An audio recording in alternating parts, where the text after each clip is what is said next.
The Majority Report with Sam Seder. It is Tuesday, February 18th, 2020. My name is Sam Seder. This is the 5-time award-winning Majority Report. We are broadcasting live to tape steps from the industrially ravaged Gowanus Canal, the heartland of America, downtown Brooklyn, USA. It is one of our famous We're on Vacation, but not really shows, because you're getting all new content, as we call it in the business. Today on the program, continuing on with our series of interviewing progressive challengers to establishment Democrats. In some instances, we have, I think, there's no incumbent. We'll be talking to Morgan Harper, who's running in Ohio's 3rd Congressional District. She is an incredibly impressive candidate. And she's taking on Beatty. Can't remember first name on there. I don't know. I did this interview the other day, a while back, actually. But a Democrat who's been in this seat, frankly, for too long. It's Representative Joyce Beatty. This is a solid Democratic district. Beatty has run unchallenged in every primary since 2014, after getting in there, I think, in 2012. So, Harper worked for 3.5 years at the Consumer Financial Protection Bureau. She's whip smart, and you're going to love the issues she embraces in this race. We're going to need upgrades to Congress. I mean, look, plan for success. If we get a progressive president in the White House, we're going to want a progressive Congress. We're going to need one, not one who's talking about pay-go and all this other stuff. So Morgan Harper at first, and then we'll be talking to Ganesh Sitaraman. This is his second time on the program, I believe. This is for his latest book, The Great Democracy: How to Fix Our Politics, Unrig the Economy, and Unite America. It's basically an agenda for the next president, much of which I think you will embrace. And there are basically two options we have for the future, according to Sitaraman. One is a nationalist oligarchy, and the other one is a great democracy. It's sort of pretty timely at the moment, as this race is starting to shape up. I think in the coming days, I think we're going to see, literally in the coming weeks, that we're looking at, could be wrong, but a race ultimately between Bernie Sanders and Michael Bloomberg. And the idea that you could literally, we will talk more about this in the coming weeks. Michael Bloomberg has come in and bought, just full on bought not just his position in the polls, but his endorsements. It's stunning. It is stunning. You want to know what an oligarchy looks like? Picasso.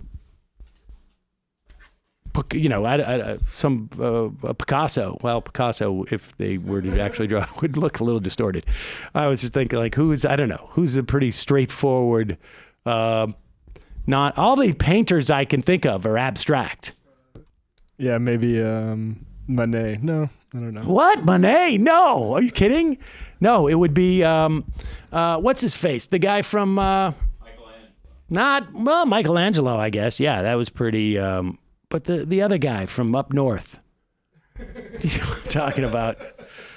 That's how people usually talk about painters. Yeah, Van somebody. One of those guys. Not Van Gogh. Not Van Gogh. The other one. Ah, shoot. Forget it. This isn't the art That's report. why I do politics, folks. If you want a art podcast, go somewhere else. Who?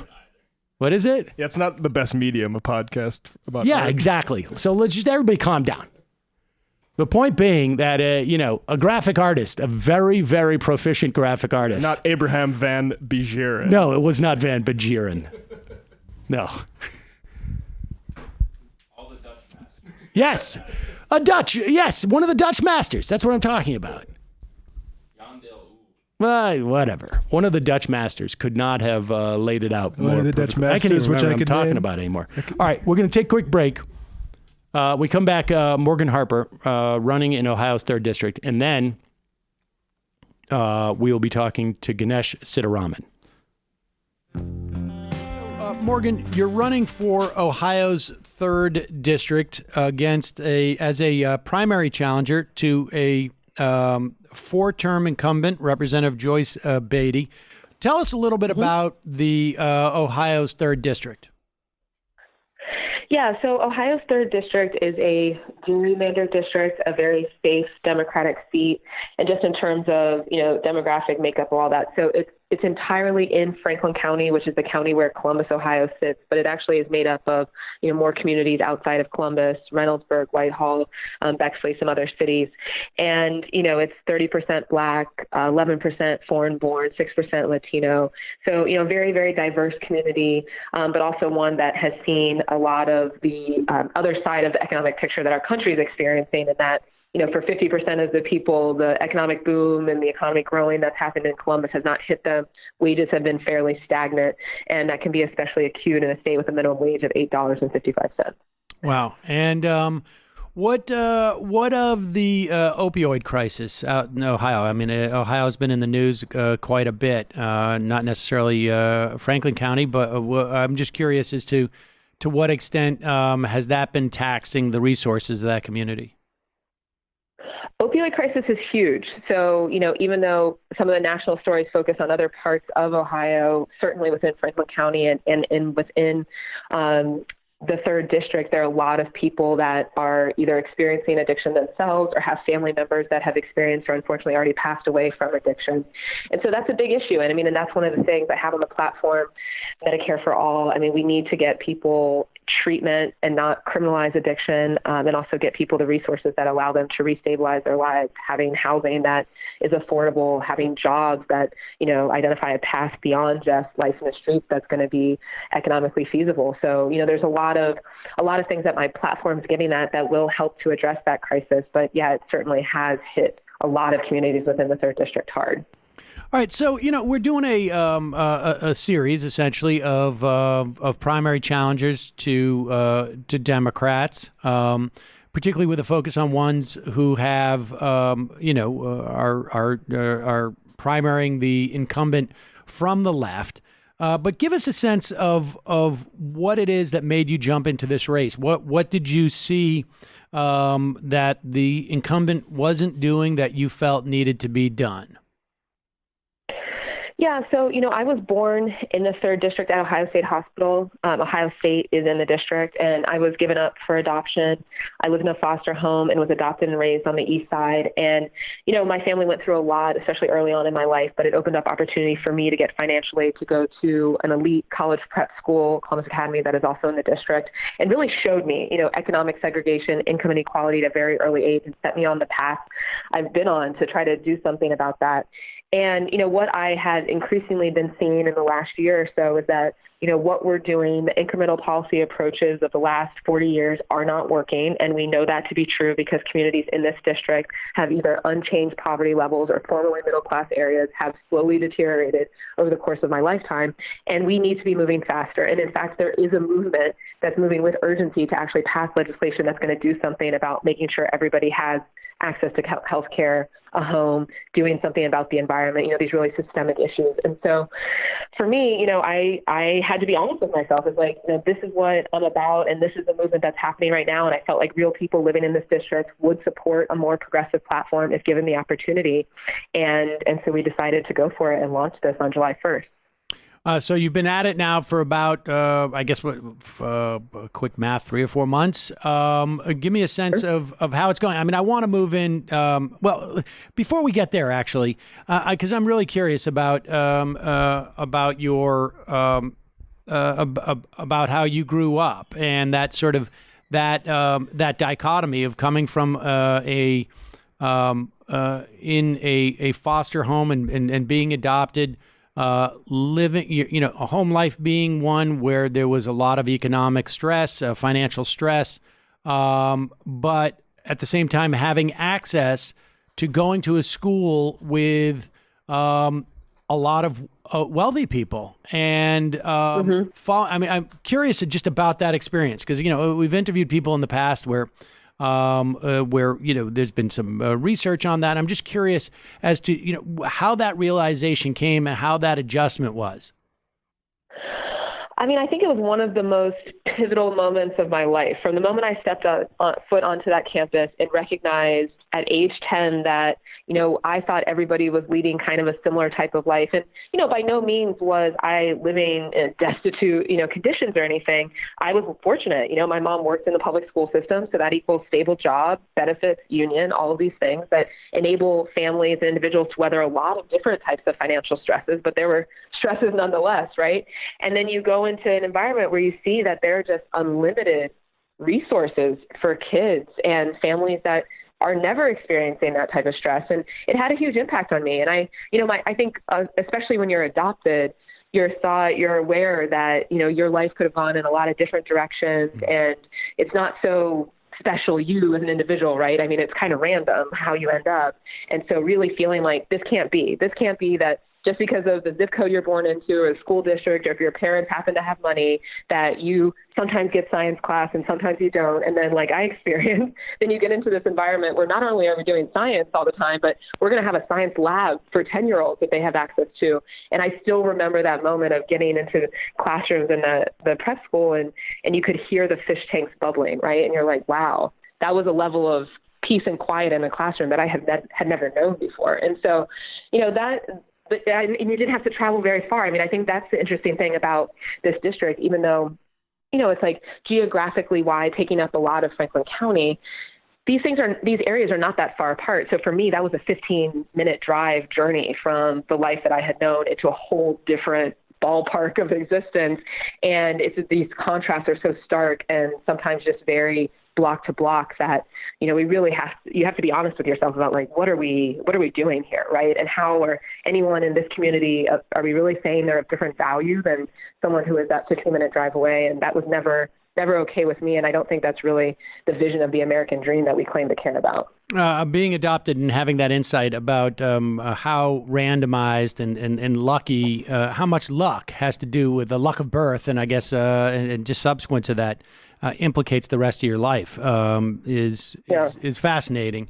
And we should say you went on to go to Tufts. You got an advanced degree at Princeton, and then you went on and got your legal degree at Stanford, and then worked for the Consumer Financial Protection Bureau.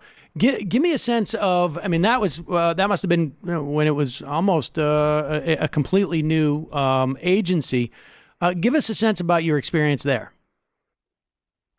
Yeah, that was an incredible experience. I mean, after the financial crisis, we all saw, right, there are a lot of people, and we continue to see that, were really hit hard by that, and recovery took a long time and is still continuing. And so, being able to be part of a federal agency that was actually realizing the vision I have for the federal government, where, it has resources and a mandate to actually get something done for working people, incredible experience. And we did it, $12 billion back to 28 million consumers over the course of time there. And you saw that, it is possible to actually hold companies accountable when they are trying to prey on working people that really just need markets and financial products to be fair without, really having the time to read through the fine print.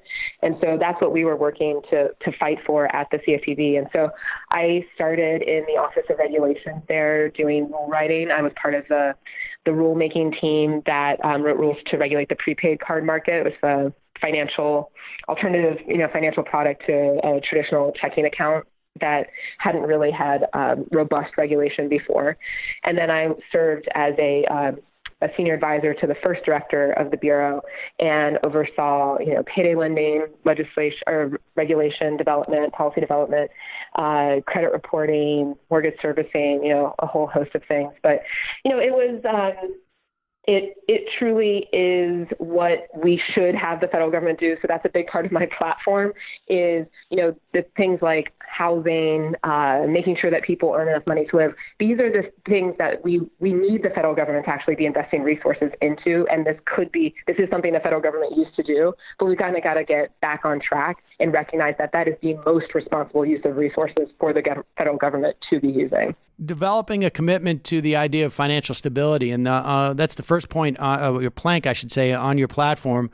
Financial stability and specifically the programs of universal child care, jobs guarantee, tuition-free public college, universal income, federal minimum living wage, Medicare for all. Those are incredibly ambitious programs.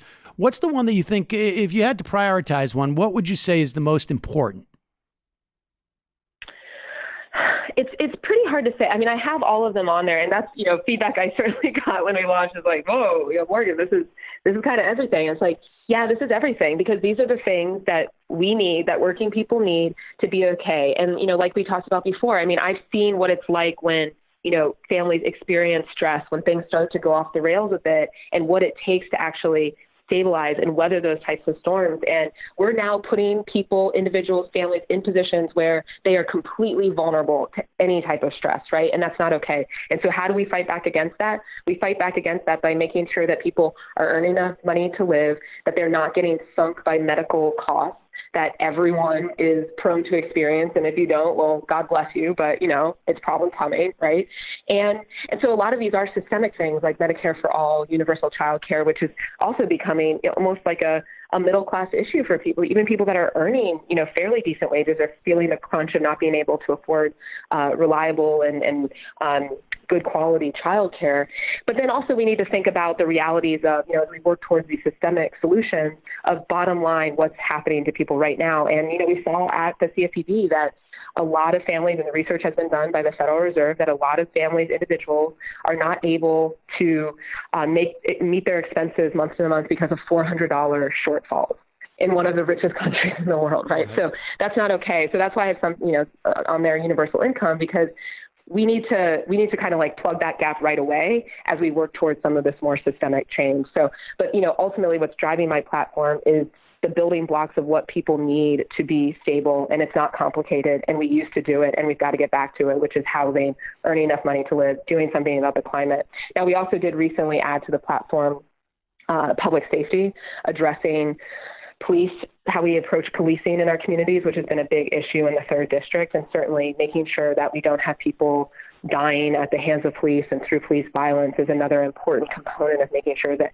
neighborhoods, individuals, families are able to thrive. And we should say you also support the Green New Deal, which includes at least some of those planks of the platform of financial stability. I also noticed that you talk about stable housing, which is not something that you hear a lot from congressional candidates. I have a sense of why it's that important. Today, it was just reported this week in New York City, over 100,000 students who go to school every day have no homes, and crazy. It's crazy. But just talk a little bit about your ideas of housing.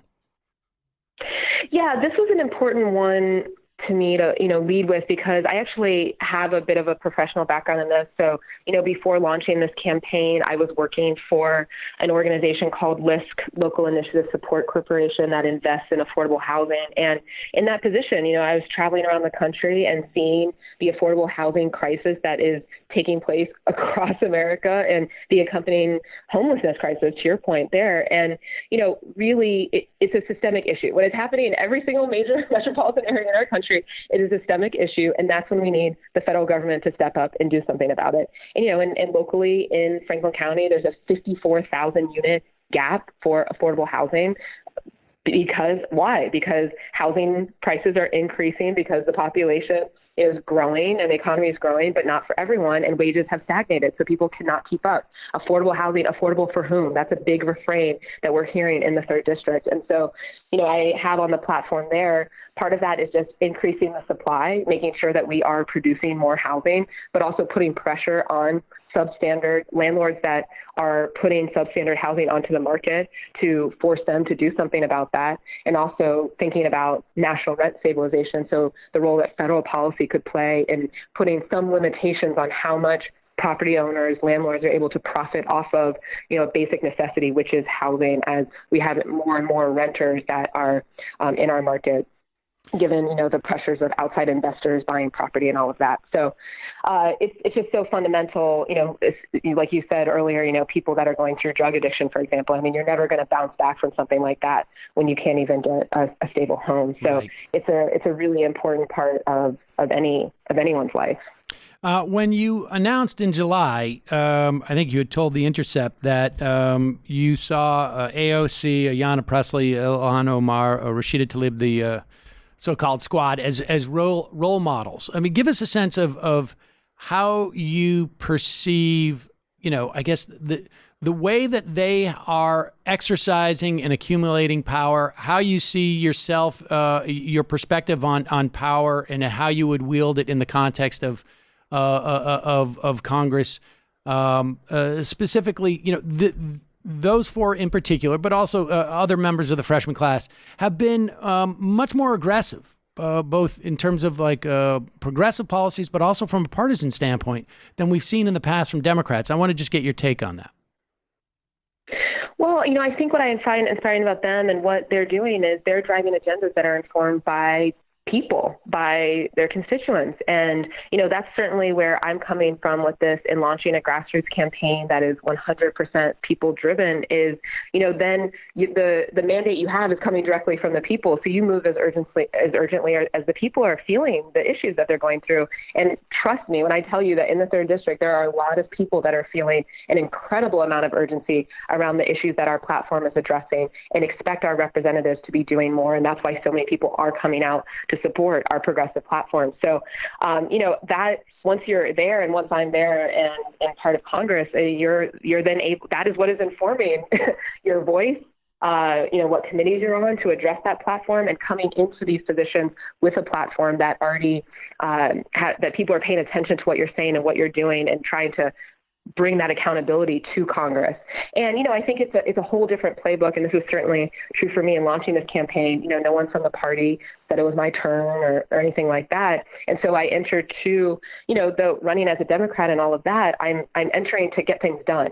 I'm not looking to build a career. And I think that's what we need to have more of, is people in Congress that are coming with an agenda to accomplish things quickly, move efficiently, and get results for the constituents as quickly as we can. So that's certainly a model that we're seeing now is people are having more success with, and you're seeing it play out in that there are a lot of people like me that are challenging incumbents and really trying to drive the legislation that we know is going to have an impact for working people and make sure our economy works for everyone. That's great. And we should say that you've had tremendous fundraising, the vast majority of which under $100 in terms of donations, but wildly successful. And people can find more information at morganharper.org, where you've got your platform. And I imagine you're looking for support both in terms of dollars and in terms of volunteers.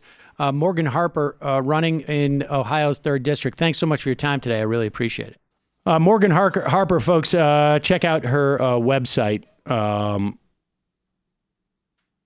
You can find it in our podcast description.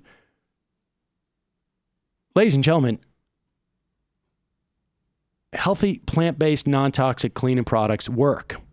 And the good ones are actually more enjoyable to use because you're not terrified of poisoning yourself or your pets or your kids. But where do you start? Who do you trust? That's where Grove Collaborative comes in. Grove Collaborative, it's the online marketplace that delivers all natural home, beauty, and personal care products directly to you. Grove takes the guesswork out of going green because every grove.co, .co, that's not a typo, folks, product is guaranteed to be good for you, your family, your home, and the planet. I get a whole mess of Mrs. Meyer's cleaning products.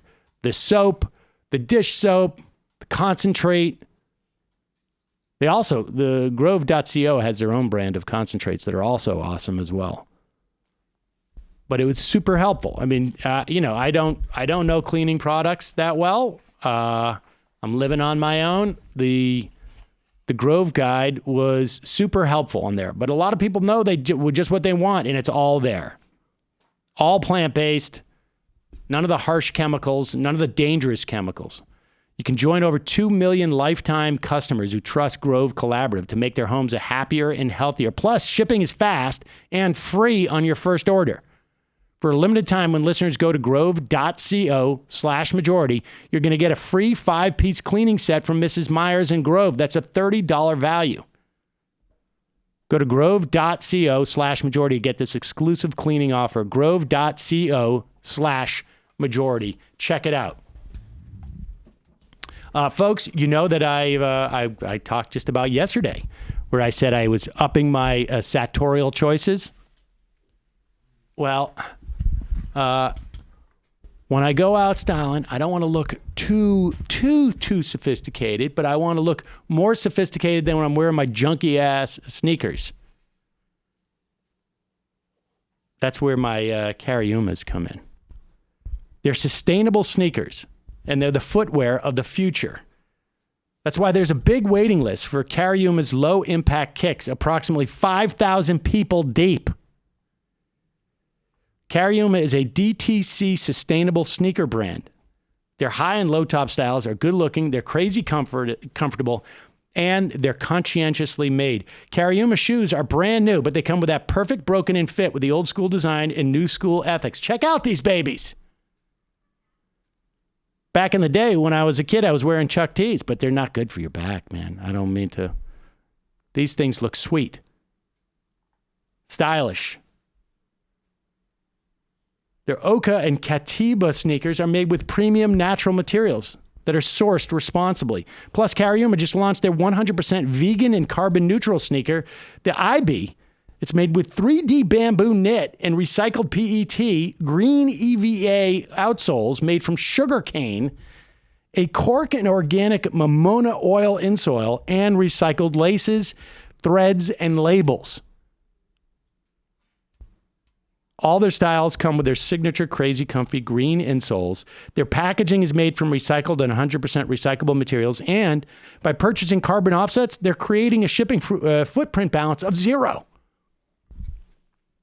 And if your pair doesn't fit you perfectly, you return them free of charge. These things are awesome. Honestly, they are incredibly comfortable. Like now I'm having that bummed out feeling where I get them dirty and I start to think like, wait a second, maybe I shouldn't wear them.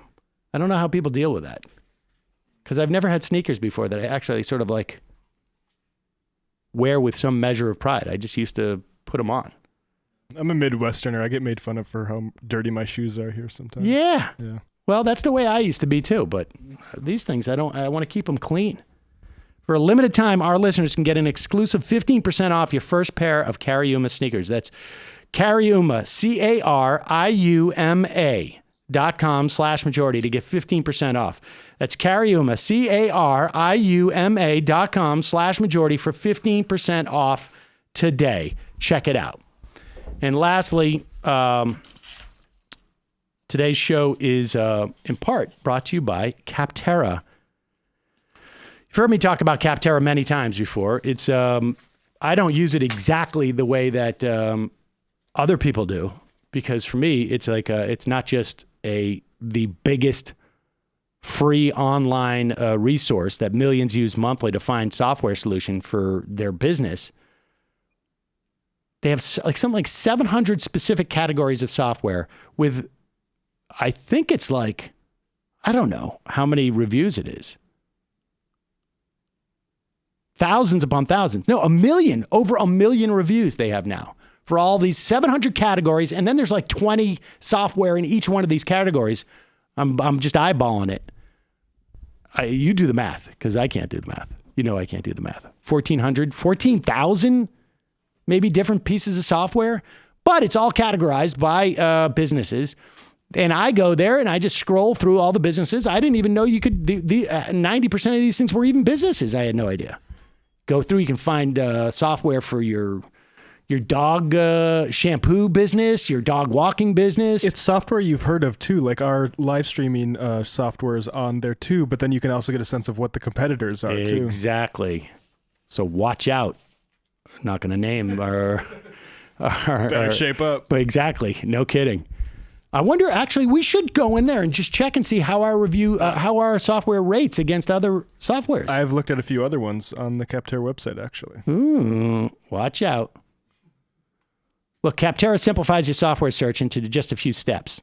You use their free resource and guides to pinpoint the problem and identify the software features you need. Then you can filter options, find the right software for your industry. There are more than 700 specific categories. Like I say, you compare them side by side. Save your favorites to a short list. Spend less time trying to find software and more time doing what you do best. Visit Capterra.com/majority for free today to find the software tools you need for business. Capterra.com/majority. Capterra, that's CAPTERRA. CAPTERRA.com/majority. Capterra, software selection simplified. Now, Ganesh Sitaraman on the Great Democracy. We are back. Sam Seder on the Majority Report on the phone. It is a pleasure to welcome back to the program the professor of law from Vanderbilt Law School and author of his most recent, The Great Democracy, How to Fix Our Politics, Unrig the Economy, and Unite America. Ganesh Sitaraman, welcome back to the program. Thanks so much. It's great to be here, Sam. And we should say, last time you were here, we were talking about your book, The Crisis of the Middle Class Constitution, where, among other things, you argued that a democracy like ours is unsustainable, or any democracy, I guess, is unsustainable with the level of wealth inequality that we have here, or just broadly speaking. And I want to get into this book where you begin with the argument that we have been living in a neoliberal era, and that has come to an end. Before we do, define for us what your definition is of neoliberalism. Great. Well, thanks so much. Yeah. So the first argument in the book is that we've lived for the last 40 years in a neoliberal era. And I know neoliberalism is a tough word. It's a word that I think a lot of people don't particularly like these days. Some people see it as a slur. Others see it as just confusing because it may mean so many different things. But really, the policy components of neoliberalism, I think, are pretty simple. And there's 4 pieces to it. First is deregulation. The second is liberalization in trade. Third, privatization of public services. And fourth is austerity. We're not going to raise taxes, and we're going to spend less money from the public fisc. So those are the 4 kind of policy components that we think of in politics and economics. And I think that's the core of neoliberalism. And as I argue in this section of the book, it really started as a kind of policy core that over time expanded, built, and became a kind of ideology that really took over almost all aspects of how we think and how our lives work today. What were the mechanisms in which that bled in? These ideas were born, or at least maybe codified at Mount Pelerin right after World War II, and then basically. It was like I guess all the spores were blown across the world, as it were, and allowed to germinate. Was this just a question of, well, it was going to take a decade or two for this stuff to really take root, or what? Like, why did this happen? So I think there are a variety of reasons for why and how any ideology takes over. One part of it is just time, as you mentioned. It takes time for ideas to migrate into the world from the kind of scribblings of academics. And I say that as an academic, so I think I'm allowed to say that.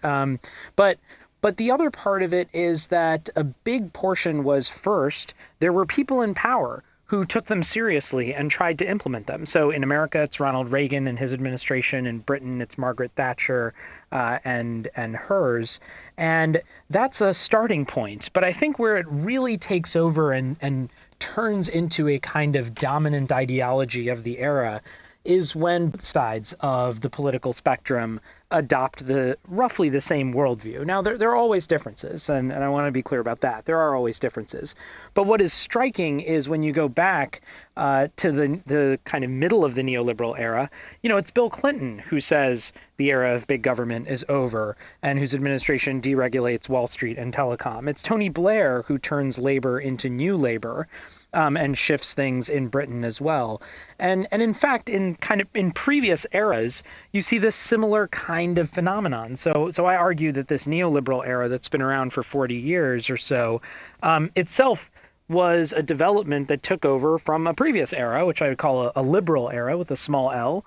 And in that era, an era of regulated capitalism, in which big government, big business, and big labor all sort of work together in the interests of stakeholders, more or less.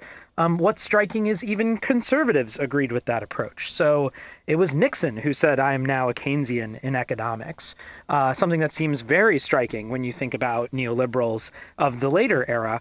One of the things that I think makes these ideas dominate is when everyone on all sides, or most people on both sides, start taking them seriously and adopting them in how they think about policy, politics, economics, and the world. All right. So I don't want to spend too much time on this, but maybe in some respects, we may return to this question. But is what you're describing simply a sort of a cultural phenomena that impacts individuals, or is there an inherent structural problem that existed even in those years that sometimes people refer to as the Great Compression, right? Where there was more economic equality. There wasn't necessarily, the same level of civil equality for huge swaths of our population. But was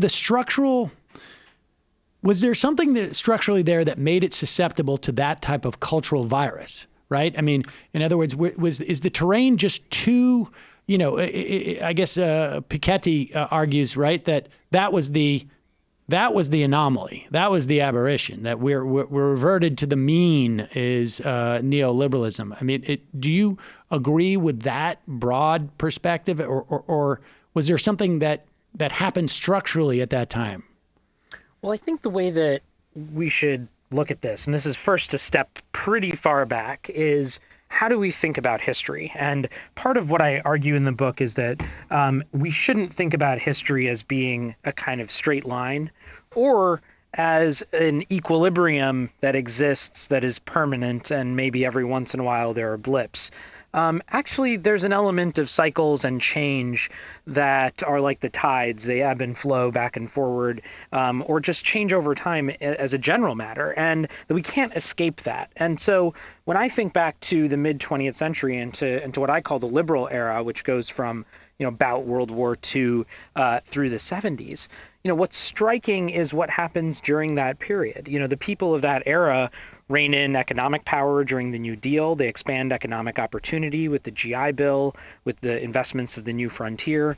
They fight a war on poverty as part of the Great Society. And in the middle of all of that, they're struggling to end Jim Crow, to integrate the nation racially, to promote equal rights for women, for people of color. And the reason is, they know that you can't have real equality and solidarity in a country if you have segregation. And so there's a move for real democracy that is both a political democracy and an economic democracy, and a sense of social solidarity across our differences in that period. But, that era, as we get toward the end of it, also comes with war in Vietnam, economic crisis in the 70s, social, political crises of different kinds. And with that, there is an exhaustion to this liberal era and the need for change. Some of that's generational, some of that is temporal, some of that's global. But in the sense of that need for change, what we get is the neoliberal era, the emergence of this new ideology, or at least different, maybe a better way of putting it. It had been around for a little while. And that neoliberal focus on individualism and market ideology really prevents, I argue, the realization of democracy, because it puts economic growth above a strong middle class that leads us to the century high levels of inequality that we have. It emphasizes individuals over communities. And because it prefers markets to democracy, it also over time looked away as the wealthiest people and big corporations rigged the government to serve their own interests. And so, what I think happens is we see these shifts, and they're partly a function of the crises of that period. And I think they're instructive. I think it's instructive to think about history this way, because what we see now is at the end of this era, the end of the neoliberal era, when we look back, a kind of similar arc that, we had the wars in the 2000s, we have the Great Recession, we have these extremely high levels of inequality, this deep imbalance of economic power, social fracturing in multiple different ways. And it's why this current era really has no solutions to the problems that we face, and why we're in search of something new, why we're at this moment where there could be a new approach, a new ideology, a new paradigm that could really define our politics for the next generation. All right, before we get to why you think that we're at the cusp of a new era, let me just a couple of things I just want to talk about that era. That notion of looking away while some try to rig government. I mean, my understanding of neoliberalism is that in fact that's sort of embedded in it, right? That the idea wasn't so much that we want total laissez-faire. We just want government to function for a narrow few because we know what we're doing on some level, and that leads on some level from going from a plutonomy to a plutocracy. I think everybody sort of understands that. At least we hear about that quite a bit in the context of, we have oligarchs and we have at least multiple, I guess now we have, 3 people who are vying to be president in 2020 who are billionaires and just basically have bought themselves into it. And Trump has now got other resources. But will you talk about the idea of how this era of neoliberalism was also marked by the difference between positive and negative rights? Yeah, so one of the interesting things, we think about as good small L liberals in America is freedom. And it's really important. It's a huge part of our history. It's a huge part of our culture and who we are and how we define ourselves and what we seek as an aspiration. And what's striking is that there's a really specific kind of freedom that we get from neoliberalism. It's a freedom in which people are autonomous, government is minimized, and markets are the thing that structures people's choices. But what's so striking about that, and there's this great quote from a sociologist named Zygmunt Bauman, who says, never have we been so free, never have we felt so powerless. And I think that's a really interesting point because, after decades of this sense where people are autonomous, we're going to reduce government, we're going to, extremely expand markets, we feel powerless. But freedom should be giving us power. It should make us feel independent. It should make us have that ability to control our own lives. And so there's this deep tension here. And I think it really gets to this core, if you'll let me kind of nerd out for a moment, a philosophical distinction between two kinds of liberty. And the first one, is often called the liberty of the ancients or positive liberty or public freedom. And the idea here is freedom is the ability to participate actively in self-government. And so this is like ancient Athens, where we think about democracy as people gathering themselves to make decisions and govern themselves. And in the mid-20th century, there were a number of political philosophers who said actually, the exercise of freedom in a real sense means also social rights, housing, healthcare, income. And you can't have positive freedom and liberty, the ability to do something, unless you have that. The four freedoms that FDR talks about. And the four freedoms are a great example of kind of thinking about the broader sense of what's needed for freedom than just the right to vote, for example, or the right to deliberate in government. But there's another type of freedom, and the other type has been called the liberty of the moderns, or negative liberty, private liberty. And the idea here is that what freedom is freedom from constraints. And often this is framed around freedom from the constraint of government, freedom from government regulations. And this fear of government really dominates the neoliberal worldview, and it crowds out a lot of other things. And I think there's some reason for this. Neoliberalism kind of emerges in the Depression, World War II period, and is worked out in the Cold War. And so there's this fear of the overbearing fascist or communist state that we see abroad. And so that's part of what's going on in the background. But what this approach to freedom really misses is what I think of as the freedom of the progressives, or freedom of small r Republicans. And what that is that we should fear power of any type, in any form, and in any place, whether that's public power or private power, because any accumulation of power can oppress people and create freedom. So in that sense, what we should be worried about is not just government that might oppress people, but corporations that might oppress people or cheat them or have too much power over their workers. Those are also things that undermine freedom. And I think neoliberalism's approach to freedom, this kind of narrow approach that it's really just about government, is a problem for that reason. And I know I've been talking a little while, but let me just add one last thing with that, because it gets to your question. When you don't have a political component to it, when you don't see that private power can also make you unfree, what that means is you unleash private power to capture government and use the government to make people unfree as well. And I think that's partly what we've seen, is when you think that everything can be regulated through the market, we still do have a government, and it just means that market actors can try to influence the government and then turn it to their own ends. And I think that's a big problem of what we're seeing in our country today. I've had many, far too many arguments with libertarians over the years, and the one of the refrains that I've heard, not so much in the ones that call me, the ones I run into out in the wild more, that are funded by the Koch brothers or something to that effect, is that corruption is a problem because we give government too many responsibilities, and so it becomes like a honeypot for corruption, as opposed to this what you're talking about, where the that it's really about a dynamic between these different forces that is problematic, regardless of who has more power in that dynamic. It's the dynamic that must maintain some tension to basically keep everybody in check. Yeah, it's interesting. There was this debate a few years ago between Ted Cruz and Bernie Sanders on I think it was on CNN, but there was a debate between the two of them, and Ted Cruz, said something like, if the problem is that government's corrupt, then why would you want more power in Washington with the government?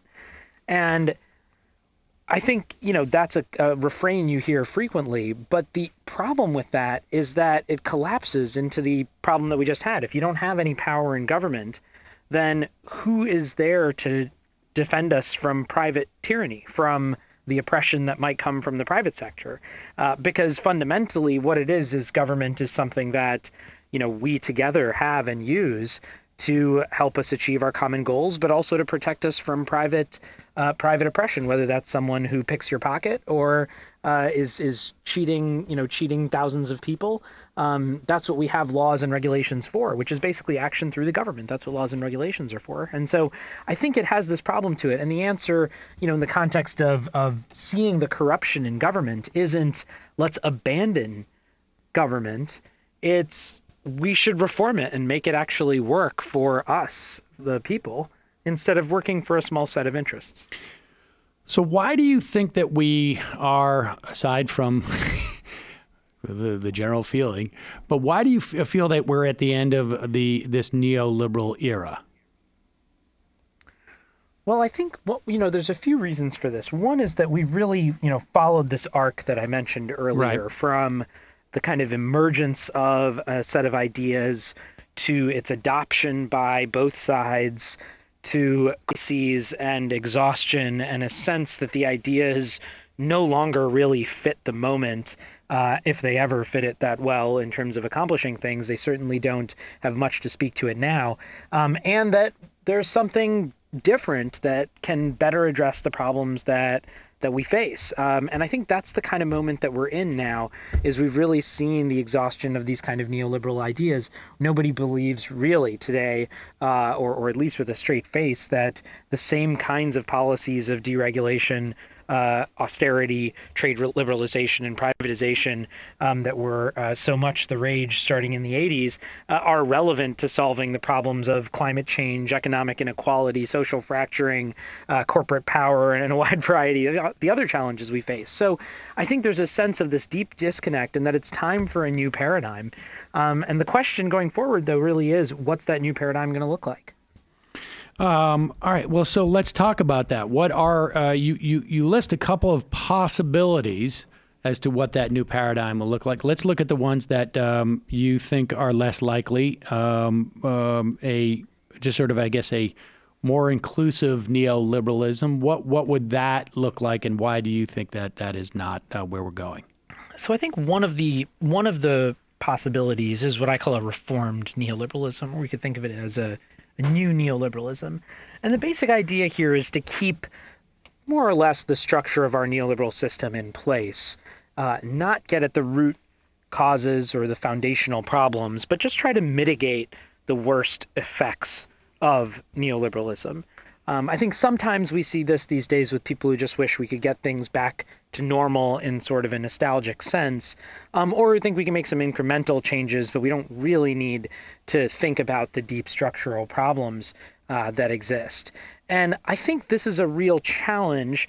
There may be in the short run of a year or two or a few years some interest in this idea, but the challenge is it really threatens more of the same.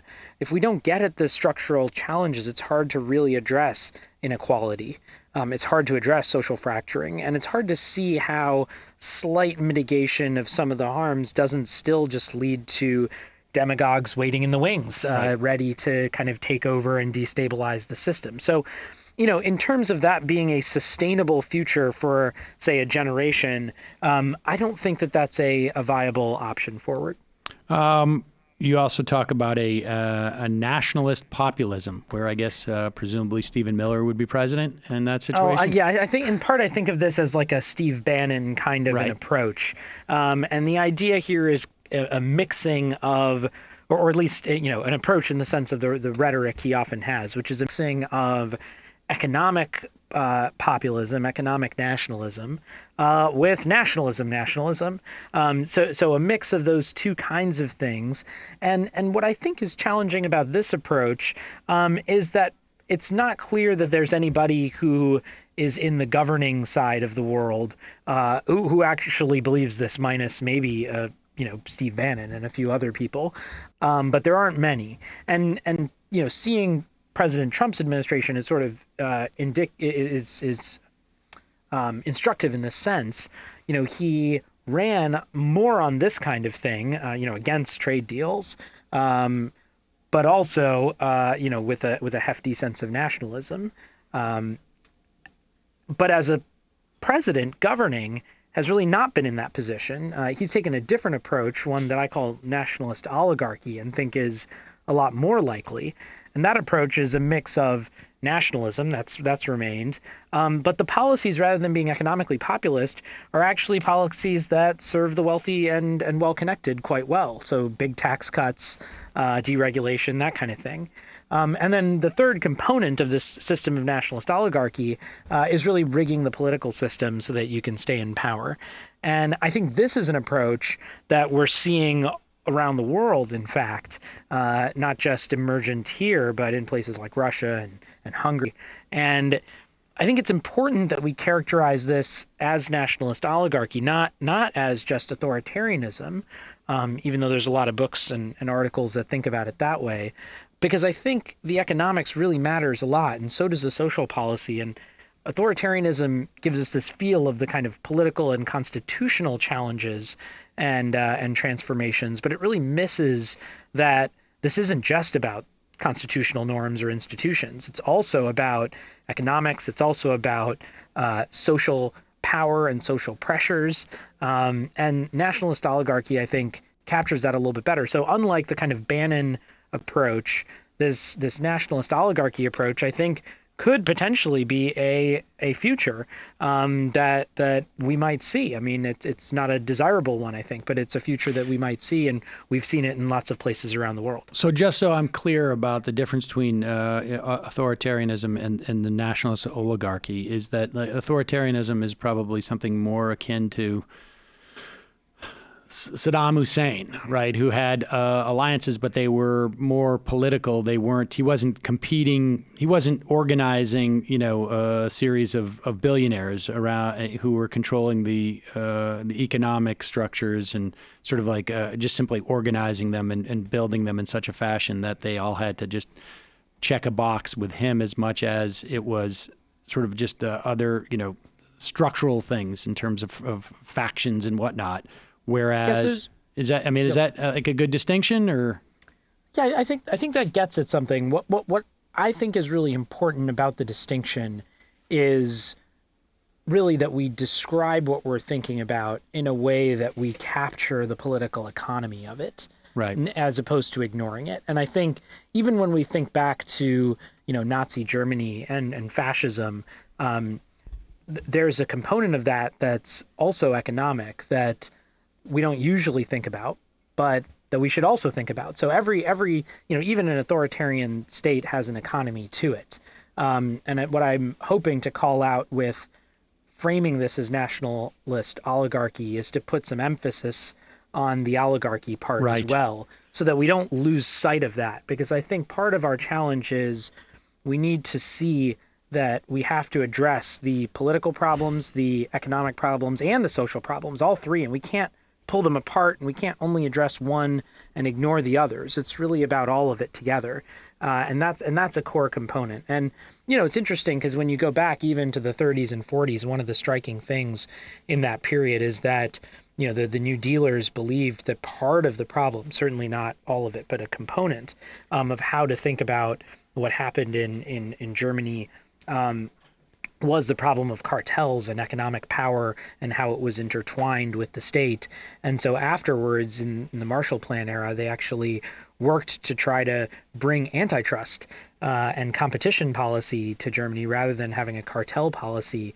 And part of that was they were thinking about political freedom. They were thinking about religious freedom. They were thinking about social policy and mass movements and propaganda and all those questions that we all know well. But they were also thinking about economic issues as part of this too. And so I just don't want us to lose that component as we think about this. Right. I mean, so it's an authoritarianism that is built with a huge economic component that has its own sort of structural problems or and I've challenges. seen some people call this authoritarian capitalism. I think that's a reasonably good term for it as well. Okay. But that's the idea, is that it's capturing this kind of fusion between a certain type of politics and a kind of economics that is redistributive upward, is corrupt, and that's part of the story here. Just doesn't sound as scary as authoritarianism, but it's almost like scaffolded more strongly in some ways. If you have better branding ideas or better terms, happy to take ideas. I will workshop that. Right now, I just have scary nationalist oligarchy, and I don't think that does it. But so then the other opportunity that you see that we're basically, you're describing, we're at a crossroads here in some respects, is the title of your book, A Great Democracy. What would that look like? What are the elements that we need to implement if we are to have a great democracy? But first, I guess, what does that mean, a great democracy? Yeah. So, well, I'll first talk a little bit about democracy. The thing that's really striking, I think, is that these days, when we worry about our democracy, I think a lot of us are rightly very worried about voting, about elections, about constitutional norms, about institutions and their erosion. And that's been a lot of the focus, and I think for good reason, because it's really scary what's happening in all of those areas. But in addition to that, we also need to be worried about some other things, because democracy, for it to work, really requires more than just voting, elections, and institutions and norms. As you mentioned when we started chatting, my last book, The Crisis of the Middle Class Constitution, the argument that I make there is that since the ancient Greeks and Romans, philosophers and statesmen have understood that democracy cannot persist in a society with severe economic inequality, because either the rich will oppress the poor, creating an oligarchy, or the masses will overthrow the rich, with the demagogue leading the way to tyranny. And so if you don't have a economic democracy, a measure of economic equality, no one having too much economic power, you won't have a sustainable democracy, because it will collapse into either oligarchy or tyranny. Similarly, if we have a society that becomes too deeply divided by race, religion, clan, tribe, ideology, whatever it is, democracy also becomes difficult to sustain, because one group will try to oppress the other. And because ultimately what democracy is an exercise of freedom together. It's us determining as a group what we want our destiny to be.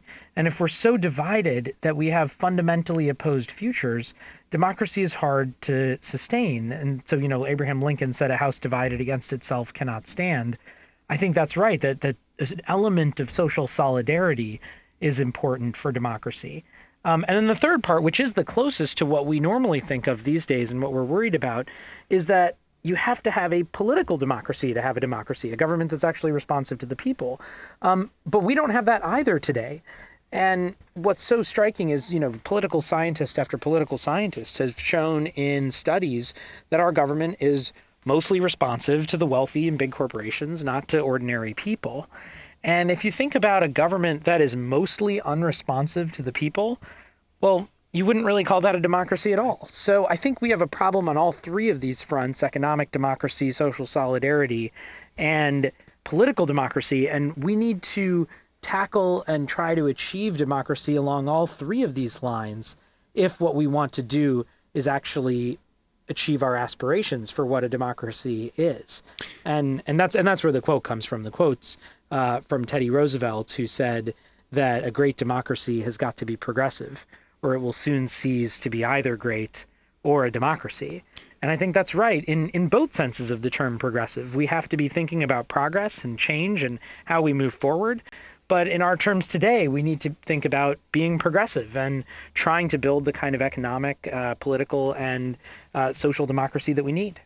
I know you've got to go in about 4 or 5 minutes here, so let me sort of skip ahead to sort of the and I think programmatically, I think this audience is familiar with the notions of antitrust and a regulatory state and the idea of pre-distribution or pre-redistribution on some level, which is the idea that we would have policies like antitrust that would, rather than tax Bill Gates after the fact, prevent the amassing of that kind of wealth because it's unbalanced. And we may have to tax, in a sort of confiscatory way now to get down to the ability to sort of like have the power, the democratic power to stop that amassing of wealth. But let me just get to the nub here.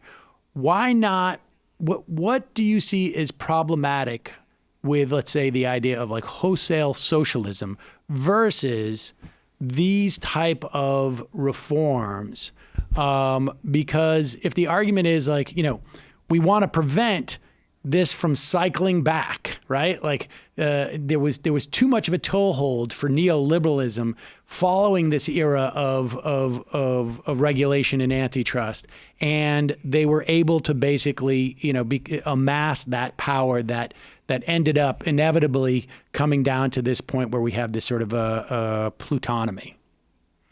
So I think that one of the things that's really striking is how much commonality there is in our country about how to move forward. And while a lot of people have different labels for it, what's striking is how much similarity there is in a lot of different places. If you look at tax policy, for example, there's a lot of people who I think identify as democratic socialists and who don't identify as democratic socialists, who all think it's astonishing that companies like Amazon pay nothing in taxes, or that millionaires and billionaires don't have to pay a wealth tax, or that the estate tax allows for passing down of wealth in a generational fashion that creates these hereditary, almost like a hereditary aristocracy, something that the founders were not interested in from the start.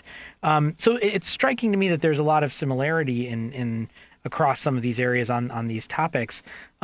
So I think part of the question, if the question is, how much nationalization do people want? Right. If we're talking about that, in some places, I think there may be some differences on that. But what's striking, I think, is that, even if you look at what a lot of self-identified democratic socialists are looking for, it's actually, there's a lot of overlap with what other progressives, a lot of moderates, and even some conservatives are interested in. And that's, I think, another piece of what's striking about this moment is how much shift there is across different parts of the political spectrum where we're seeing people really move in their views.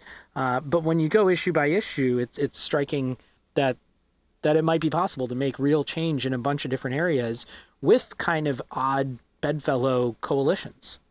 Interesting. Lastly, do you think the difference is, when we talk about it in that context, is really more about where we get the power to do these type of reforms?